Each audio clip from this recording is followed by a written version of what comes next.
High School tomorrow. 8 News received text messages from a concerned parent about a possible threat at Clover Hill High School. Police say they spoke with a student who was a person of interest, and they tell us tonight there is no threat. Meanwhile, tonight, hundreds of people remembering those 17 lives lost in a South Florida school shooting. This vigil began with a moment of silence as the names of the victims were read. People brought candles. Some were shouting "No more guns" at the Parkland Amphitheater. Authorities say former student Nicholas Cruz is responsible for yesterday's shooting spree. We're told he pulled a fire alarm to lure students and teachers out of classrooms before opening fire. Tonight, we're learning more about the people who died. One of them, Jamie Guttenberg. Her father announced her death on Facebook, saying they lost a daughter and their son lost his sister. Also, Elena Petty. She was in the school's ROTC program. She also volunteered with her church to help hurricane victims. The city of Parkland, Florida is outraged tonight while mourning the dead. Victims' families demanding change. John Rogers is in Florida with the details. Good evening. You don't truly understand a tragedy until you learn about the precious lives that were lost. And you don't truly understand the pain until you hear from their helpless loved ones. We stand here united. Hundreds gathered at a candlelight vigil to comfort one another and grieve together as a community. She was supposed to be safe. My job is to protect my children. 17 precious lives were lost, and stories of heroism have emerged. Assistant football coach Aaron Feiss selflessly shielded students from the gunman's bullets. If it would be anybody, it'd be Feiss. Feiss just, he loved everybody. He loved people. He was just sweet, you know. And geography teacher Scott Beagle died while trying to hide students in a classroom. Mr. Beagle was my hero, and he still will forever be my hero. I will never forget the actions that he took for me. The young victims had dreams and aspirations that sadly will never be realized. The mother of 14-year-old Alyssa Al-Hadef has a message for the president. President Trump, you say, what can you do? You can stop the guns from getting into these children's hands. Put metal detectors at every entrance to the schools. What can you do? You can do a lot. Parkland is an affluent city with a nice quality of life and low crime. This community struggles to come to grips that a crime of this magnitude could happen here. You see these people every single day for 4 years, and then now they're gone. It's just crazy. Florida Attorney General Pam Bondi says the state of Florida will pay for the victims' funerals, and a secure GoFundMe page has been set up to collect donations for the families. Back to you. All right, thank you. Meanwhile, the FBI may have missed warning signs from the accused shooter. A YouTube blogger tipped off the FBI about a disturbing comment from a user with the same name as the suspect. All right, News reporter Aaron Thomas has the details on that threat. Aaron? Christina, YouTube blogger Ben Benight says he told the FBI that he received a threat on one of his videos posted in September. Someone with the name Nicholas Cruz. It was 5 months before Cruz opened fire, killing 17 people. Moments after investigators identified Nicholas Cruz as the gunman who carried out a deadly school shooting in Florida, Ben Benight remembers being contacted by the FBI. They came out, met with me, and they just wanted to know if I had any more information about the shooter or about the person that left the comment. A comment the YouTube blogger came across in September 2017 on one of his videos. A user by the name of Nicholas Cruz left a comment reading, "I'm going to be a professional school shooter." Why would somebody post something like that?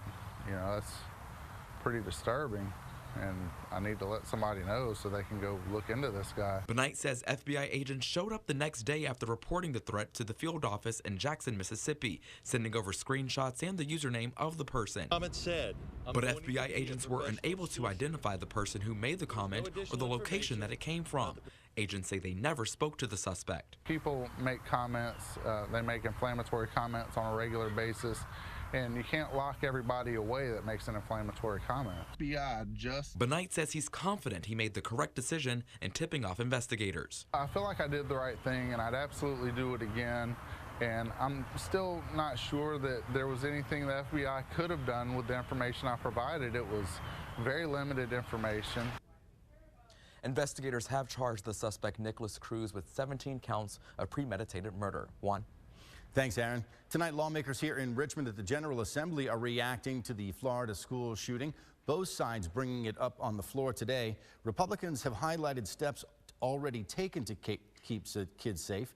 Democrats are renewing their call for stricter gun laws and want to see those gun safety bills advance. We had several of them this year that kind of got stuck in committees. It seems like we're playing whack-a-mole. Every time there's a problem in society, we want to have a quick reaction. And that's why I say that we need to stand back and see what's going on. Republicans are pointing to past efforts like allowing school security officers to carry guns, also pointing out that grants for school security cover things like hallway cameras and buzz-in entry systems. Here in Richmond, school administrators are trained on how to respond during a mass shooting. The Richmond Ambulance Authority and VCU Health provide bleed control kits for every school. Today, first responders train teachers on how to use tourniquets and clot gauze for treating wounds. Knowing how to properly help somebody could mean the difference between life and death. I would want my own children's teachers to be trained and people who are dealing with them to be trained. So in the event that hopefully nothing like this would occur, but there's never any harm in being prepared. The school training program at Richmond schools had been planned for weeks. Meanwhile, some schools are looking into policy changes in light of that massacre. A school resource officer in Amherst County is trying to implement what's called ADD. It stands for avoiding the shooter. The D is for deny access, and the other D, defend. If he actually makes entry, then we want to defend ourselves versus just sitting around waiting for him to come in and find us and hide. He also recommends looking at classroom layouts. For example, file cabinets could be moved closer to the door in case they are needed for a barricade. Keep it right here on 8 News for continuing coverage of the aftermath of this shooting. We'll have updates throughout the night and always on WRIC.com and our 8 News app. Let's get a first check now on the Storm Tracker 8 forecast. Here's a live picture of the lovely capital city on this Thursday night. Our Storm Tracker 8 Chief Meteorologist John Bernier is in our weather center. I don't need the word lovely. How about the word balmy for us across central Virginia? Because we are still in the middle 60s at 11 o'clock. This is about 15 to 16 degrees warmer than our high temperature should be at this time of the year. 66 degrees Lakeside, Mechanicsville, one of the cool spots at 62. 66 degrees Spring Run Elementary and 67 in Colonial Heights. Now, one view out, there's the front headed our way. Look at those showers coming across Ohio. Some of them pretty strong tonight, others moving along Pennsylvania Turnpike. That system's dropping in here tomorrow. We're going to start the day off mild tomorrow. 66 degrees for you at 8 a.m. It's going to be a breezy day. Showers show up around noon with 72 degrees, and then as the showers pass by, the warm air leaves us and temperatures start tumbling late in the day, setting us up for what's going to be an unsettled Saturday. Saturday, a Storm Tracker 8 winter weather aware day, because there could be some wintry precipitation, maybe a little snow to the west of us. We'll tell you about that coming up. And remember, when we're not on the air, and you might need this on Saturday if it gets a little wintry to the west of us, you can always use the Storm Tracker 8 app. It is free for your iPhone and Android device. Thank you, John. A mother is taking legal action. She claims her daughter's eyebrows were waxed at daycare. We'll show you the before and after picture. You can decide. Plus, your child could be starting school at a different time this fall. We'll show you what time the bells will be ringing where you live. You're watching 8 News at 11. It's the news where you live.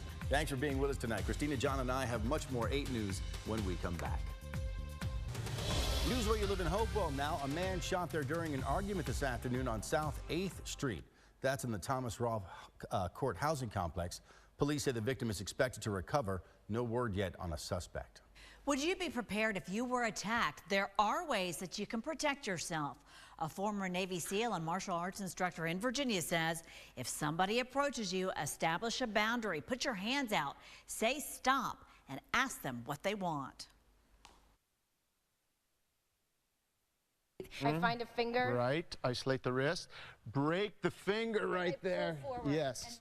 The only thing you know is to eye gouge, or punch the person in the throat. If that's the only thing you know, chances are you're not going to do anything.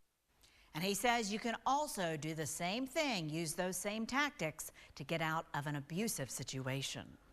News where you live in Chesterfield now. The bells will be ringing at a different time this September for some students, and some parents aren't too happy about that. The school board approved changing the start times, pushing high schoolers an hour later. The middle and most elementary schools will be starting earlier. This comes after talks in the community for about 2 years. The school board cited studies that say teens' sleep patterns change during puberty. You're teaching them laziness. They need to get up in the morning. They need to go out and do these things. There's one of the opposing parents. Look for more bus drivers on the road next fall, too. The school board's proposed budget for 2018 includes $500,000. The final project expected to cost $2 million. That'll cover 30 new drivers, fuel, and vehicle maintenance. If you have something you want the 8 News investigative team to look into, it's easy. Just send us your information to ireport8@wric.com. A mother is now taking legal action, accusing a Washington daycare of waxing her little girl's eyebrows. Alyssa Salgado noticed a smooth red mark between her daughter's eyebrows. She posted before and after photos on Facebook saying a daycare worker at the Boys and Girls Club waxed them without permission. The daycare's director claims rubbing from a mat could have caused that mark. I'm not gonna let this keep happening. It's wrong. It's very wrong. And no kid should ever go through that. The daycare says it's investigating and it is taking the allegations seriously. Let's turn back to your Storm Tracker 8 forecast and some cold that could be creeping in. Yep, John has the latest for us. Yeah, we're getting spoiled today and through at least midday tomorrow by these very warm 70+ degree temperatures over us here, but big changes at least for a day on Saturday.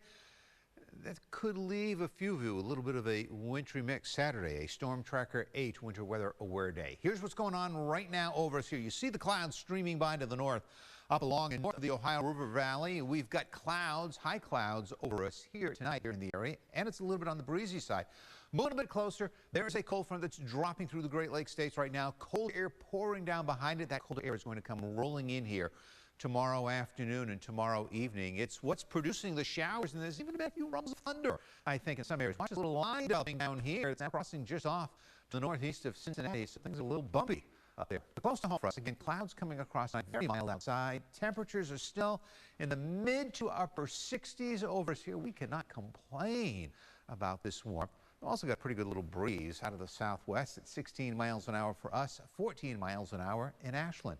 So mild start to the day tomorrow. The lowest we get is probably 62 degrees. Everybody, the kids hit the school bus at 66. A little peak of sunshine or two, jump up into the lower 70s by noon. But that's when the showers arrive, and when the showers come in, the winds eventually shift around in the northwest, and temperatures start heading downhill.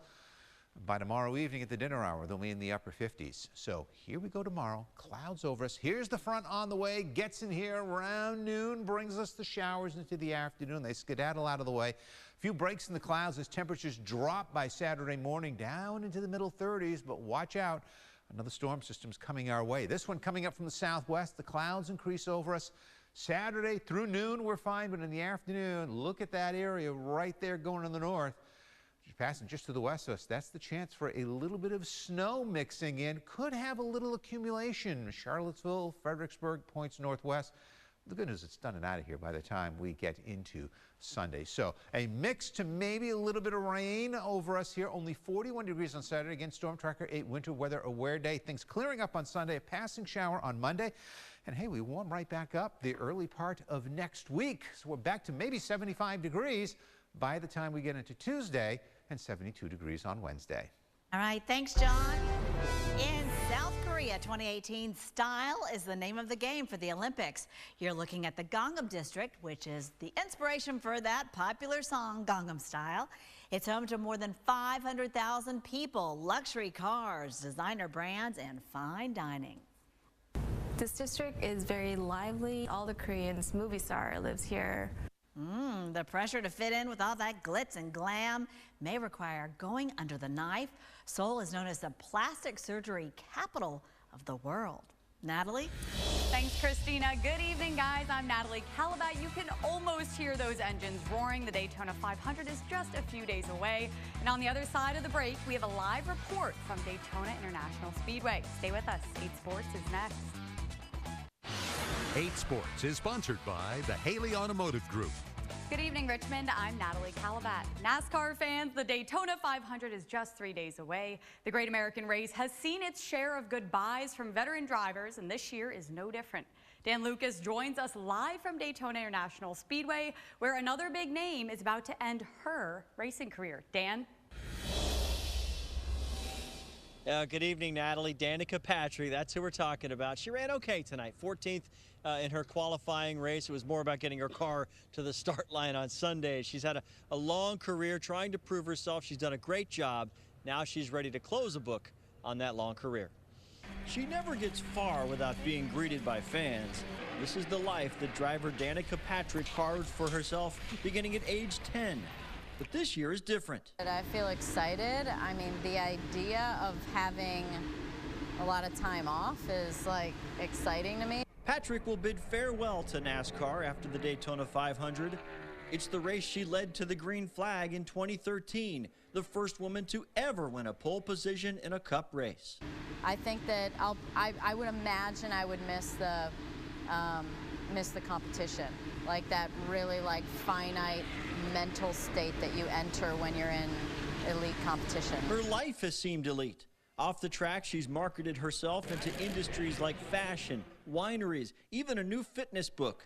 But she has won a race on the IndyCar circuit and will cap her career by racing the Indianapolis 500 in May. Man, I just hope they remember me as a great driver and then a woman, but you know, they're probably gonna remember the girl thing, and that's fine. Well, in 6 seasons on NASCAR's top circuit, Danica Patrick has finished in the top 10 7 times, and she's done it twice right here at Daytona. Natalie, let's send it back to you. Great stuff, Dan. Thank you very much. Guys, it's deja vu for Tiger Woods, who is back at the Genesis Open for the first time since 2006, where he made his PGA Tour debut 12 years ago. Woods shot a roller coaster 1/72 in today's opening round. Tiger made 5 birdies against 4 bogeys and an early double bogey on his second hole. He was at even par after a birdie on par 4 first, but then suffered 2 bogeys before his final birdie at par 4 8th. This is the course in which he's made the most starts in his career without a tour win. The second round begins at 6:40 tomorrow morning. And here's the latest look at the leaderboard from the 2018 Winter Olympics in South Korea. Norway has taken the lead with 17, and the United States, we still remain in 5th place with 8.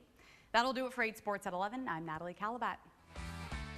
And looking at some of the models over the weekend, Saturday is a Storm Tracker 8 winter weather aware day because there could be a little snow to our northwest, but you have to go really kind of northwest of a line from Fredericksburg to Charlottesville to see the possibility of it accumulating. A last look at the forecast in just a moment.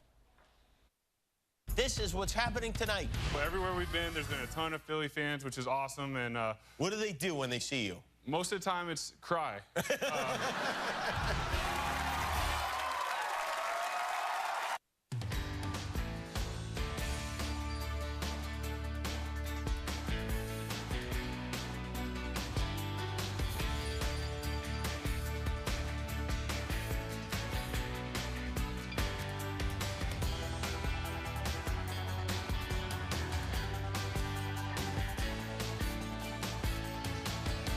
A Virginia police officer checks on a driver only to find a kangaroo in the back seat. There he is. Martinsville police officer Chase Bennett, all smiles, apparently saw a driver pulled over on a busy road, pulled up behind her. Turns out the driver was checking on that guy, her kangaroo.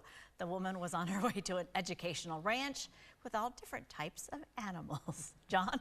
Well, that's the most unusual thing you might see out there in the backseat of the car. All right, for us, showers developing tomorrow, another mild day up to 72 degrees.